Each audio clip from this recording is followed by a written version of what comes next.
At sa ikaapat na araw ng aming Camino de Santiago, kami po ay nagsimula sa pamamagitan ng banal na misa.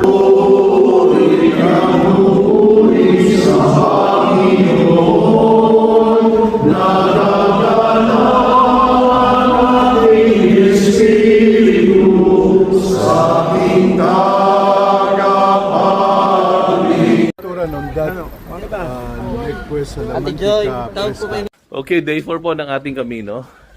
Mula Melide hanggang Arzua. That's 15 kilometers. So, 4 na araw na po ang aming katawan. 4-day Camino old. Aming mga katawan. Kaya pa ba?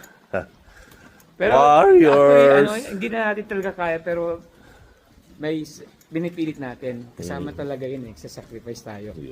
So, tapos pagka pinilit mo, eventually kaya mo na rin naman pala. Hindi mo nga malalaman kung kaya mo hanggang hindi mo nasusubukan.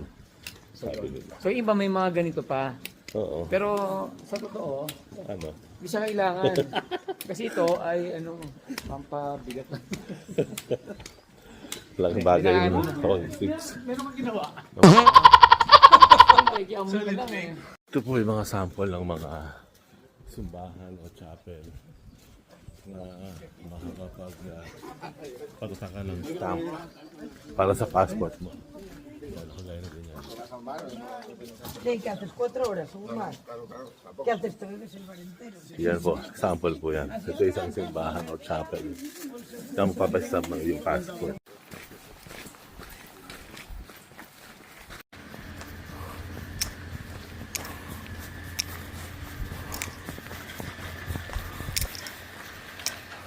Okay, day 4 po.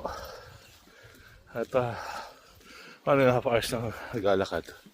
15 kilometers po ito. And well, mahabang kwento. Pero yung maka-journey ako dito sa ika-4 na araw ay talagang himala na. Pinag-idya lang talaga ng Diyos. So, yan, may araw po ngayon. Since day 1, lumuulan, kulimlim. Ngayon lang kami nakaramdam ng araw. Okay. Buen Camino. Pakita ko po sa inyo kung isa sa mga uphill na natakaran. Isa mga uphill po yan. Pahaba pa po yan, hanggang pababa pa po yan. Grabe. Yan po, Father Hen. Yan po. Pwede dito, pwede doon, pero pareho lang ang po destination doon. May ganun po. Papuntang Cathedral ng Santiago. Bishop Tobias at 84 years old. Ayan o. Ilang kilometers na tayo?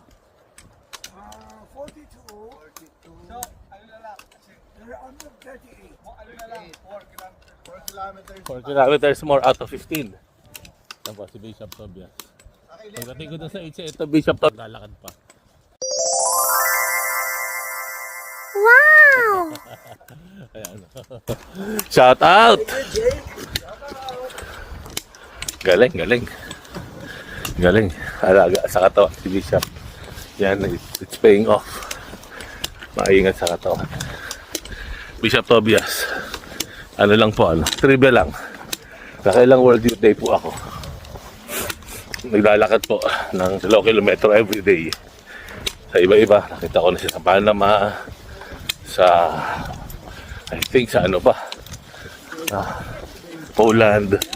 Ayan. Tumasama po yan. Pero hanggang ngayon po, retired na, pero grabe. Thank you Lord. Yun ang maganda po kasi.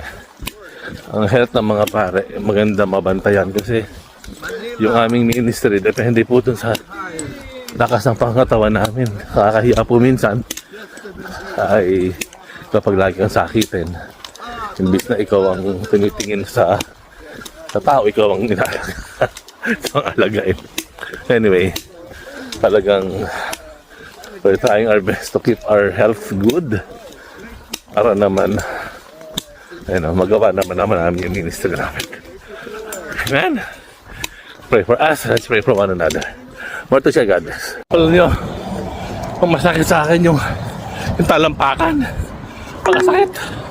Hanggang dun sa mga toes. Tapos kanina, apil. Napakatarik. Ilang meters yun, pataas. Alam mo, sumakit sa akin. Hindi na yung paa. Yun ang hita. Namimintig siya. Kasi parang tinutulak mo yung sarili yung paakyat. Kaya naglalakad ako ngayon. Walang kasakit-sakit na yun. Niinda ko kanina sa talampakan, daliri, toes. Wala talaga. Kasi nga, ang mas nagre-recover yung hita. Tapos mamaya-maya konti. Mawawala na uli yung sakit sa hita dahil patag na. Ang sasakit naman po yung toes ko. Ganon siya. Palit-palit. Ano yun? Bakit yun? Ay, thank you, Lord. Thank you, Lord. Tapos po ang fourth leg ng aming kamino. Nagtira po ako sa Arsua. At plus 1 kilometer pa kasi nilakad na lang namin yung aming titigilan from the waiting place. Again, magpapasalamat sa Diyos. Sobrang pasalamat sa Kanya. And all this ay been offering a lot of prayers sa ating bansa. So, po, Arsua. At thank you, Lord. Naka-join ako sa pang-apat na leg at minarapat mo na matapos ko ang ika-apat na ito na araw. Thank you, Lord.